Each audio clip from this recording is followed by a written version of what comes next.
গত 19শে মার্চ দ্বিতীয়বার মা হয়েছেন অভিনেত্রী মানসী সেনগুপ্ত। পুত্র সন্তানের জন্ম দিয়েছেন তিনি। গত 3 মাস যাবৎ মাতৃত্বকালীন ছুটিতে ছিলেন তিনি। তবে এবার ছুটির শেষে নতুন ধারাবাহিকে ফিরছেন তিনি। স্টার জলসায় রানী ভবানী ধারাবাহিকে নাকি তাকে দেখা যাবে। ইতিমধ্যেই নাকি তার প্রোমো শুটও হয়ে গিয়েছে।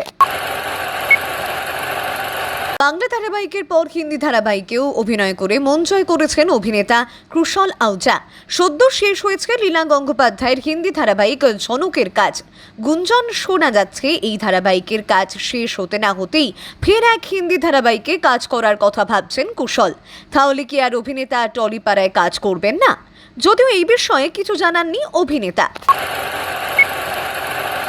সলমান খানের সঞ্চালিত শো বিগ বসে এবার ডাক পেলেন মমতা নন্দীগিরি ওরফে মমতা কুলকার্নি। যদিও এই বিষয়ে মমতা বা নির্মাতাদের তরফে এখনো কোনো আনুষ্ঠানিক বিজ্ঞপ্তি দেওয়া হয়নি, তবে ইন্ডাস্ট্রির অন্দরমহলে শুরু হয়েছে জোর জল্পনা। অভিনেত্রী দীপিকা কক্করের জগরেতে টিউমারে বাসা বেঁধেছিল ক্যান্সার। টানা 14 ঘন্টা চলে অস্ত্রোপচার। 3 দিন আইসিইউতে ছিলেন অভিনেত্রী। তবে এখন ভালো আছেন বলেই জানিয়েছেন চিকিৎসকেরা। অভিনেত্রীর স্বামী শোয়েব ইব্রাহিম জানিয়েছেন, ঈদের আগের দিনই আইসিইউ থেকে নিজের কেবিনে স্থানান্তরিত করা হয়েছে দীপিকাকে।